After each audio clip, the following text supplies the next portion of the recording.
어디 이는 땅에서 모든 혈육 있는 자의 행위가 패괴함이었더라. 하나님이 노아에게 이르시되 모든 혈육 있는 자의 강포가 땅에 가득하므로 그 끝날이 내 앞에 이르렀으니 내가 그들을 땅과 함께 멸하리라. 너는 잣나무로 너를 위하여 방주를 짓되 그 안에 간들을 막고 엽청으로 그 안팎에 칠하라. 그 방주의 제도는 이러하니 장이 300규빗, 광이 50규빗, 고가 30규빗이며 거기에 창을 내되 위에서부터 한 규빗을 내고 그 문은 옆으로 내고 상중하 3층으로 할지니라. 아멘.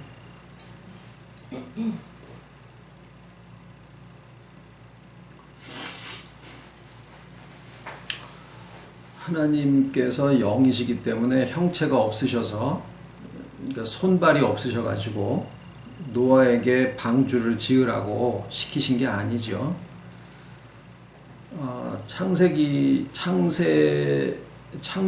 때처럼 하나님께서 직접 말씀으로 방주가 생기게 하시려면 얼마든지 생기게 하실 수 있는 데도 불구하고 굳이 노아에게 모든 제도를 알려주시고 노아의 손으로 그 방주를 짓게 하신 것은 노아의 참여가 반드시 필요하기 때문이었습니다. 그래서 노아에 대한 기록을 통해서 이 노아처럼 우리들의 참여와 역할이 어떤 부분이 있는가, 하나님이 다 모든 것을 하시는데 왜 노아의 협조와 또 참여가 필요하냐라는 것처럼 우리들도 우리들의 삶을 살아가는 데 있어서 하나님의 주권대로가 아니라, 주권만으로가 아니라 아버지께서 모든 걸 다 스스로 하실 수 있으심에도 불구하고 우리들의 참여와 역할이 거기에 절대적으로 필요한 것이 어떤 의미가 있는가 하는 것을 살펴볼 필요가 있겠습니다.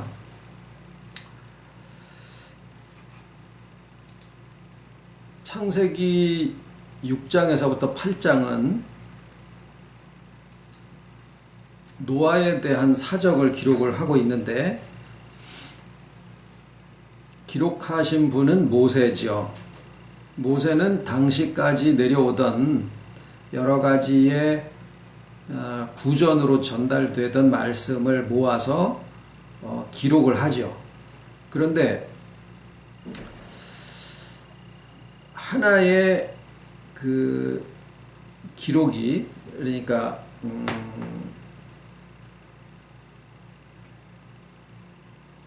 하나의 내용이 기록이 될 때, 예를 들어서 노아의 사적에 대한 기록이다라고 하면 그 기록에 대한 하나의 주제가 있습니다. 모세가 그것을 기록을 할 당시에. 그래서 그 기록이 우리에게 말씀하고자 하시는 바가 무엇이냐라는 것을 우리가 이제 발견하는 것이 성경을 읽는 사람들이 하는 해석인데, 흔히 노아의 때와 인자의 임함이 그러하다, 동일하다라는 말씀 때문에 이 노아에 대한 기록을 심판과 종말에 대한 것으로 많이 생각을 하고 거기에 맞춰서 해석을 하는 경향이 있습니다.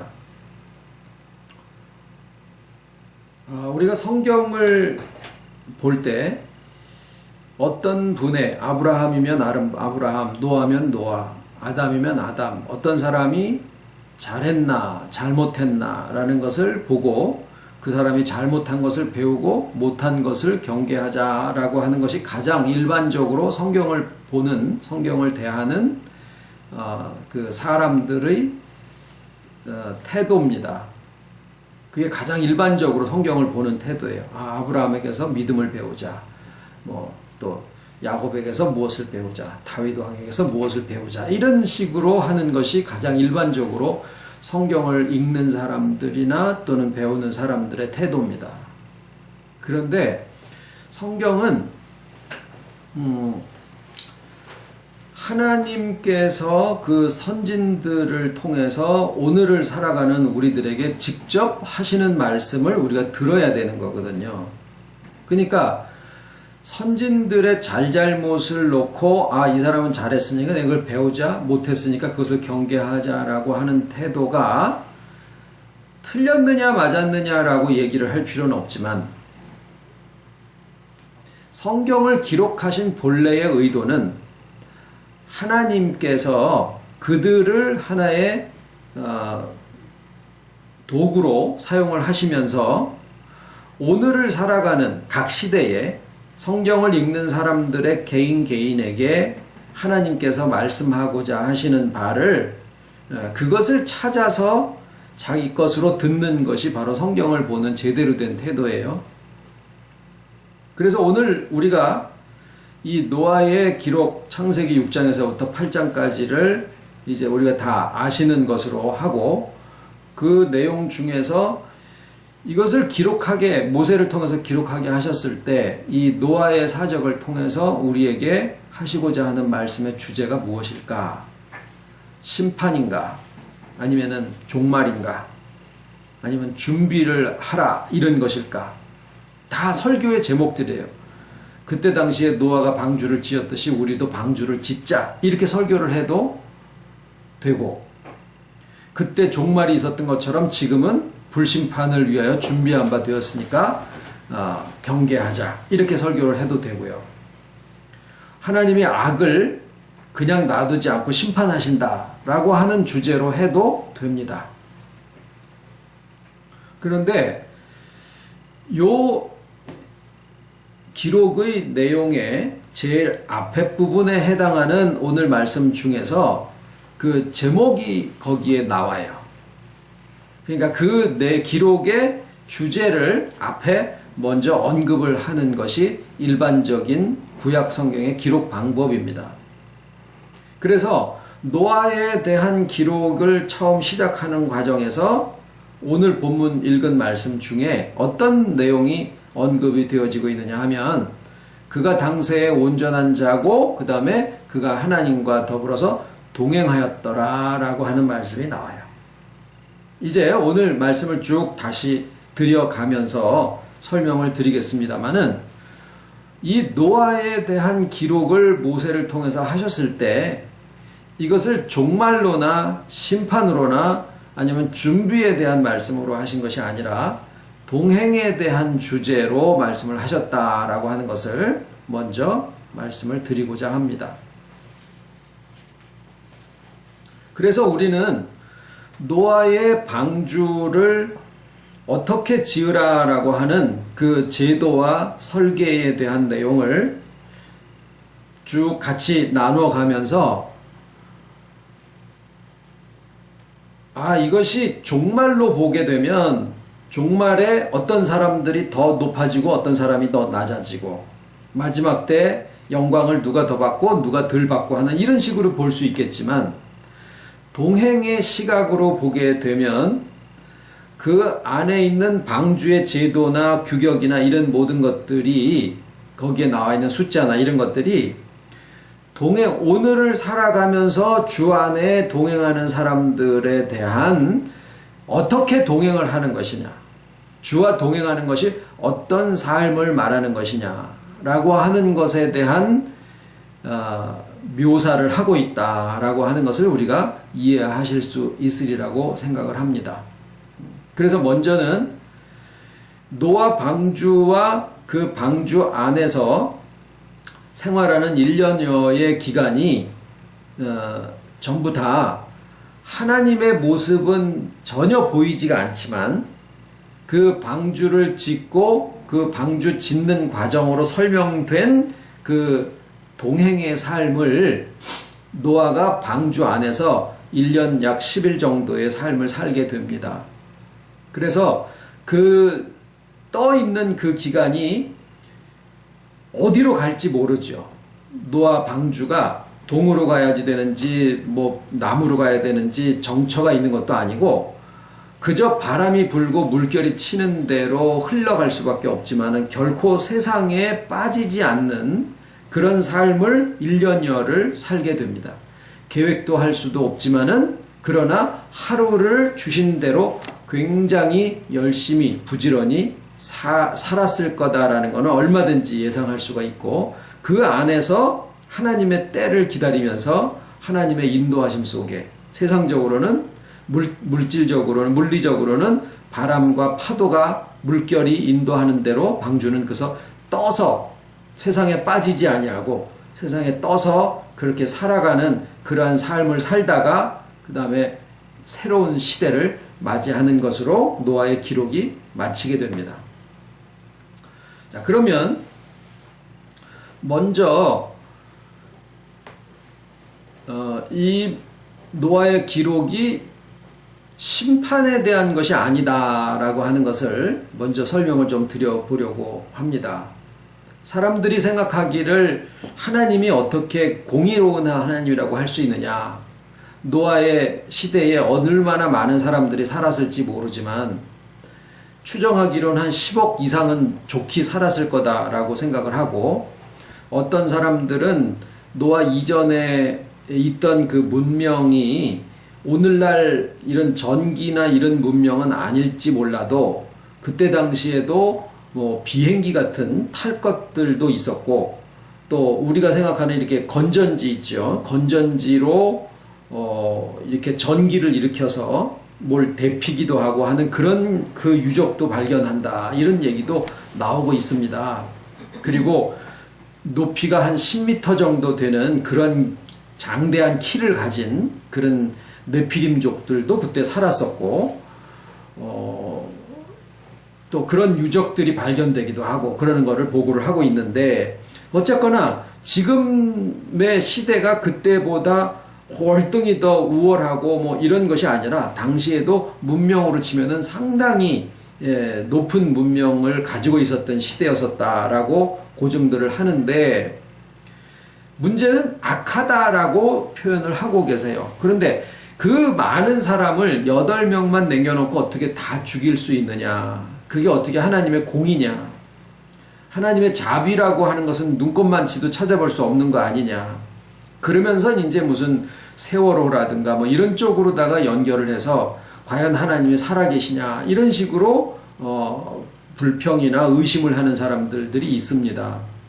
그런데 노아의 기록에서는 이것을 그 사람들의 잘잘못을 따지는 것에 대한 심판으로 보시는 것이 아니라, 이 노아의 기록의 주제는 뭐냐면, 아까 동행이라고 하셨는데 주제는 구원에 있지 심판에 있는 것이 아니다라는 사실입니다.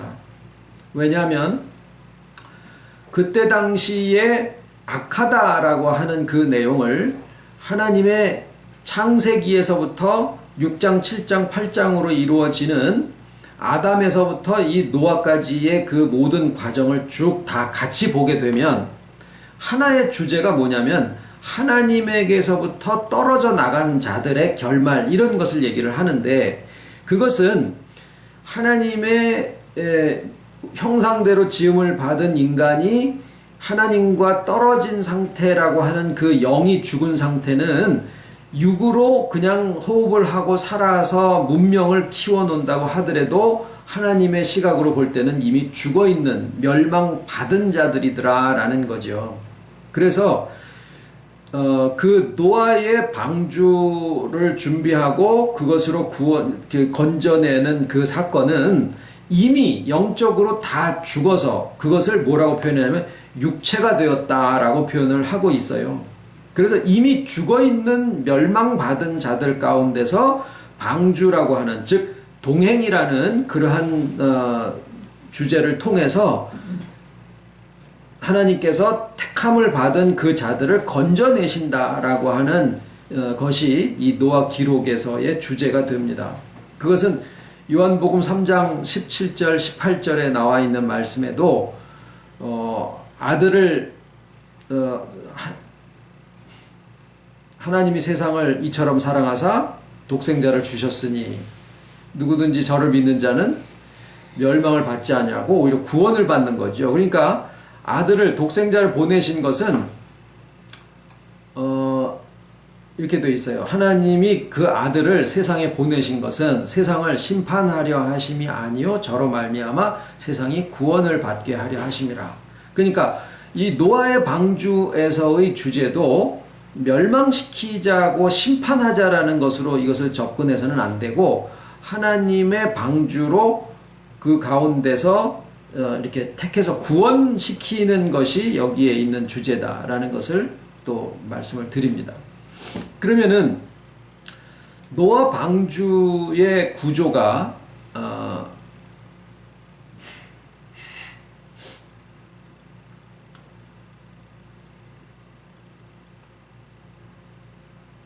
방주의 구조가 3층으로 돼 있다 그랬죠. 아까 16절에 보면 상중하 3층으로 하고, 그 다음에 지붕에서부터 한 규빗, 이게 여기 8 길이 정도가 되는 게 한 규빗인데 그 정도 되는 곳에다가 창을 내고 뭐 간들을 막고 이제 그래 했죠. 역청으로 바르고 문은 하나님이 닫아주시고, 자, 이런 내용이 방주를 짓고 준비하는 과정에 대한 기록들로 남습니다.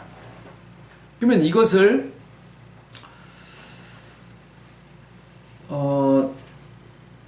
자, 방주에 탔다라고 하는 것은 이미 하나님께서 정말 택하셔서 건져주셨다라는 것인데, 우리가 노아의 방주를 전체적으로 읽으면서도요, 그 노아에 대한 그 전체 이미지를 볼 때, 노아 방주가 떠서 정말 어디로 가든지 이렇게 있는데, 그 안에 하나님이 눈에 보이지는 않으시지만은 그곳에 하나님이 함께 계셨구나라는 것을 우리가 이렇게 직감적으로 느낄 수가 있거든요.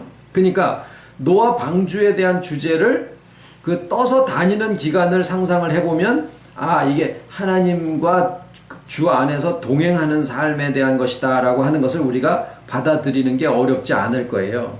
그런데 그 안에 있는 노아가 말이죠, 3층에 있다고 해서 내가 1층에 있는 것들이나 2층에 있는 것보다, 왜냐하면 똑같이 다니는 거거든요. 물 위에 떠서 여기 가면 여기 가고 저기 가면 저기 가고 같이 동행을 하는 삶인데, 그 같이 동행하는 이런 생명체들 가운데서 노아가 내가 3층에 탔다고 내가 너들보다 이렇게 높아 있는 그런 존재들이고, 2층에 있는 너희들은 나보다 하급이고 그 밑에 있는 것들은 제일 하빨이다라고 그 안에서 이렇게 서열과 계급과 단계를 나누고 있었을까라고 생각해 보면은 참 받아들이기가 쉽지가 않습니다. 받아들이기가 쉽지가 않은 게 아니라 그런 식으로 접근을 해서는 안 된다라는 거예요.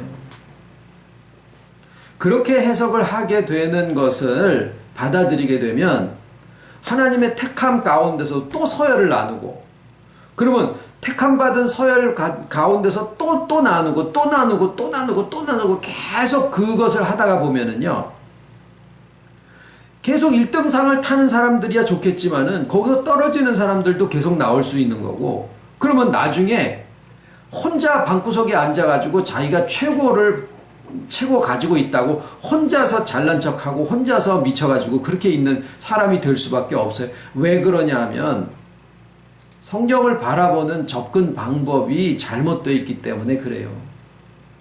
그래서 노아 방주에 제일 아래에 있던 제일 위에 있던 중간층에 있던 간에 방주가 움직이면은 어디로 갈지 모르는 가운데서 하나님이 이끄시는 대로 다 똑같이 움직이고 있었다고요. 그때 당시에 똑같은 것을 먹고. 노아가 3층에 꼭 타고 있었을까요? 노아가 3층에 타고 있었을 거라고 얘기한 데는 단 한 구절도 찾아볼 수가 없어요. 거기다 창문을 내라 그렇게 해놨을 뿐이지 노아의 집무실이 3층에 있었는지 2층에 있었는지 1층에 있었는지 알 수가 없어요. 배가 제일 안 흔들리는 곳을 만약에 길이 한 150m 정도 되고 높이 한 15m 정도 되는 그런 넓이는 한 30m 되는 그런 그 배를 만들어 놓고 제일 안 흔들리는 자리를 찾아라 그러면 아마 중간 지점이 될 거예요. 멀미도 안 나고 반드시 3층에 노아의 식구들이 타고 있었을 거라고 생각할 수 있게 만드는 구절은 어디에도 찾아볼 수 없더라라는 거예요. 그러면 방주의 상중하 3층으로 해라라고 하는 것은 우리가 전혀 다른 식으로 이해하고 접근을 해야 된다라는 거죠. 어떤 식이 되겠습니까? 동행은 나의 온 인격이 다 동행을 하는 거거든요. 그러니까 이 노아의 방주가 의미하는 바는 그 안에 1층 다르고 2층 다르고 3층 다른 것을 얘기하는 게 아니라 같이 움직여지고 있다는 것에서 우리가 생각을 어떻게 해야 되냐면 주 안에 동행하고 있는 나의 인격의 구조를 상중하로 나누어서 표현하셨다라고 보는 것이 더 적당하다라는 거죠. 그러면 제일 상층에는 뭐가 탔을까요? 새가 탔을까요? 그것도 추측이에요. 단지 알 수 있는 한 가지 사실은 거기에 창을 냈다라는 거 하나밖에 없어요. 위에서부터 한 규빗에 되는 곳에다가 창을 냈다. 그것밖에 없어요. 꼭대기 층에다가 사자가 살았는지 밑에 층에 새들이 살았는지 알 수가 없는 노릇이에요. 그러면 창은 뭐예요? 바깥에 내다보라는 거죠. 섭리가 어떻게 돌아가는가라는 것을 봐야 된다라는 거죠. 그러면은 그 창이 우리의 인격에서 의미하는 바를 한번 생각을 해보시죠. 뭐겠습니까? 눈이에요, 눈. 몸이 천량이면은 간인지 눈인지 몰라도 근데 한의학에서는 또 공교롭게도 간하고 눈이 이렇게 서로 반응하게 그렇게 또 연결을 해서 설명을 하더라고요. 어쨌거나 간도 900냥 또 거기에 연결되어 있는 눈도 900냥이에요. 우리가 살아가는 데 있어서 나의 관점, 나의 시각, 내가 어떻게 아느냐, 어떻게 바라보느냐라는 게 굉장히 중요하다는 거죠. 우리의 눈은 어디에 달려있냐면요. 우리의 눈이 어디에 달려있냐면 우리의 눈높이에 달려있는데 하나님이 우리의 눈높이에서 우리를 만나주시고 우리의 눈이 바라보고 있는 곳이 어디를 바라보냐면요. 그냥 똑바로 서서 보면 하늘과 땅을 함께 바라보고 있는 위치예요. 즉 우리의 눈이 온전하다라고 하면 하늘의 섭리와 땅의 현실을 같이 볼 수 있다라는 거죠. 믿음에 의해서만이 아니라 이성과 경험에 의해서도 세상을 바라보고 세상의 이성적으로만이 아니라 믿음에 의한 인식을 같이 가지고 보이는 세계와 보이지 아니하는 세계를 함께 볼 수 있는 눈이 바로 동행하는 사람이 가지고 있는 눈이에요. 세상의 것이 움직여질 때 그 세상에 움직여지는 것 이면에 보이지 아니하는 실체가 움직이는 것을 믿음의 눈으로 바라볼 수 있다라는 거죠. 중간층은 뭐겠습니까? 중간층은 별다른 해석이 없어요. 제일 아래층은 뭘까요? 물속에 잠겨 있는 곳인데 우리가 동행하는 삶을 거기에 대입을 해서 생각을 해보면 우리가 세상에서부터 떠서 한 5m 정도 떠가지고 방주가 이렇게 떠다닌 게 아니라 물속에 잠기는 부분은 여전히 잠겨 있는 거예요. 즉 우리가 주 안에서 동행하는 삶을 살아가는데 물속에 잠겨 있는 것처럼 세상 속에 잠겨서 생활해야 되는 부분은 똑같다라는 거예요. 넘들 물에 빠져서 살아가는 사람들이 거기에서 세상 생활하는 거나 하나님 안에 주 안에 동행하는 사람들의 생활하는 게 다를 필요가 없다라는 거예요. 똑같이 생활을 한다라는 거죠. 그런데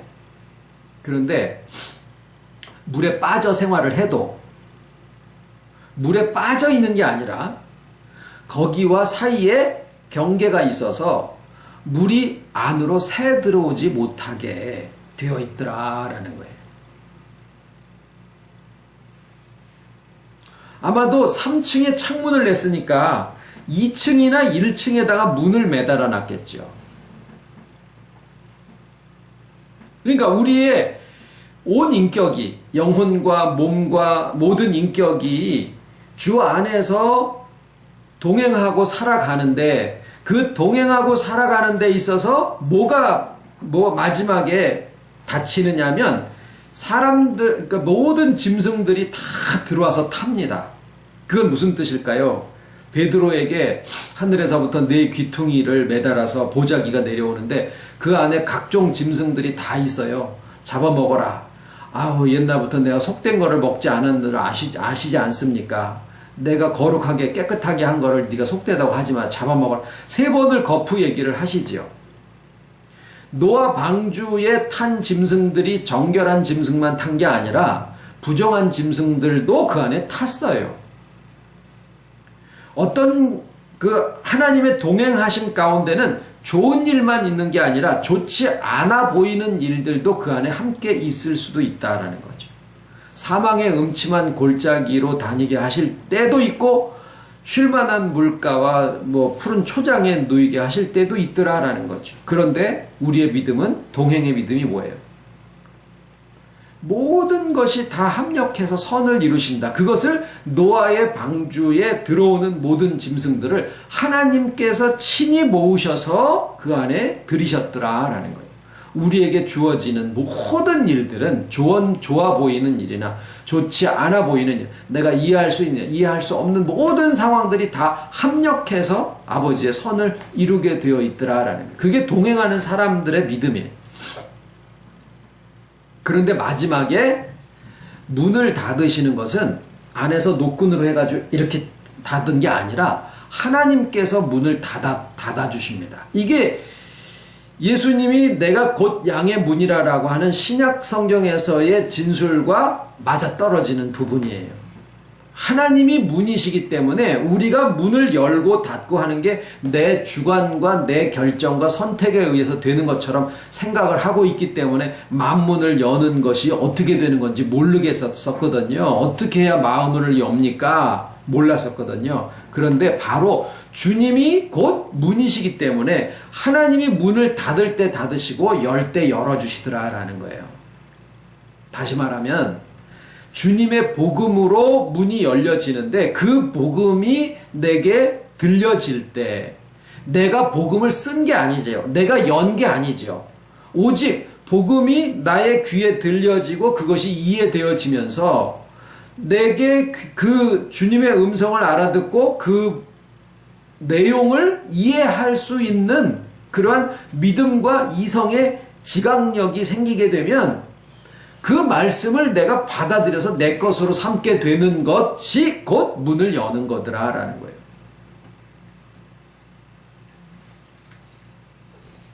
그래서 노아 방주의 구조가 가리키고 있는 바는 동행하는 사람들의 모습이 어떻게, 동행하는 사람들의 인격이 어떻게 구성이 되어지고 어떤 삶을 살게 될 것인가 라고 하는 것들을 묘사하고 있다라는 거예요.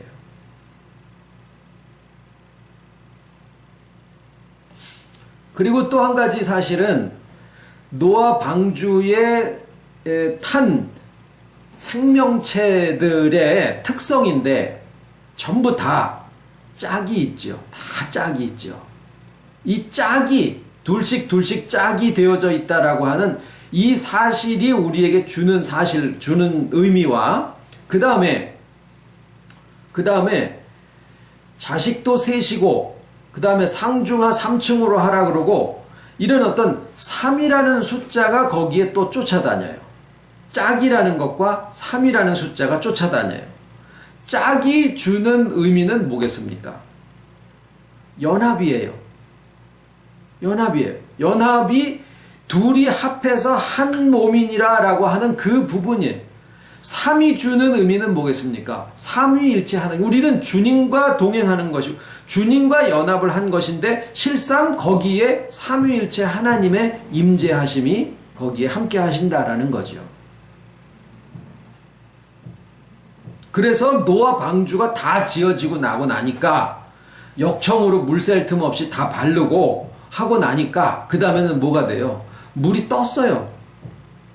물 위에 떴어요. 비가 40일 동안 오고 막 해가지고 그 다음에는 이 방주가 어디로 가야지 되는가 하는 어떤 방향성이 있는 게 아니고 그저 매일매일의 삶 속에 오늘이라고 하는 날들을 살아가지요.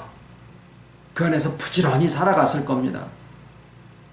그리고 마지막에 방주가 동행하는 그 모든 삶의 끝자락이 어딜까요? 그 모든 기능을 다 하고 난 다음에 그 마지막의 귀결이 뭘까요? 새로운 시대의 도래예요. 새로운 시대가 온다라는 거죠. 그래서 노아 방주는 결코 종말에 대한 말씀이 아니다라는 거고 심판에 대한 말씀도 아니다라는 것이고요. 더군다나 계급과 단계를 나누는 것들은 더더욱 아니다라는 거죠.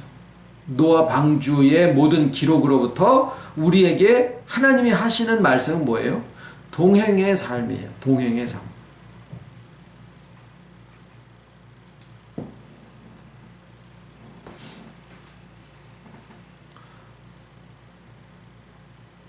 우리는 정말 오늘을 살아가면서 갈 바를 알지 못하고 갑니다. 무언가를 기다리는 노아 방주의 노아가 물 감하기를 기다렸듯이 우리도 무언가를 기다리는 그 마음으로 오늘을 살아가죠. 우리의 눈은 하늘을 바라보고 삶의 모든 것이 합력해 선을 이루리라는 것을 또 압니다.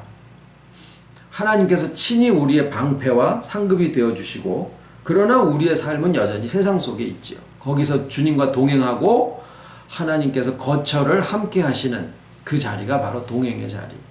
그리고 이 동행의 마지막은 아까 말씀드린 것처럼 새로운 시대의 도래입니다. 주님 가르친 기도로 예배 마칩니다. 하늘에 계신 우리 아버지의 이름이 거룩히 여김을 받으시오며 나라의 임하시며 뜻이 하늘에서 이룬 것 같이 땅에서도 이루어지이다. 오늘날 우리에게 일용할 양식을 주옵시고 우리가 우리에게 죄 지은 자를 사하여 준 것 같이 우리 죄를 사하여 주옵시고 우리를 시험에 들게 하지 마옵시고 다만 악에서 구하소서. 나라와 권세와 영광이 아버지께 영원히 있사옵나이다.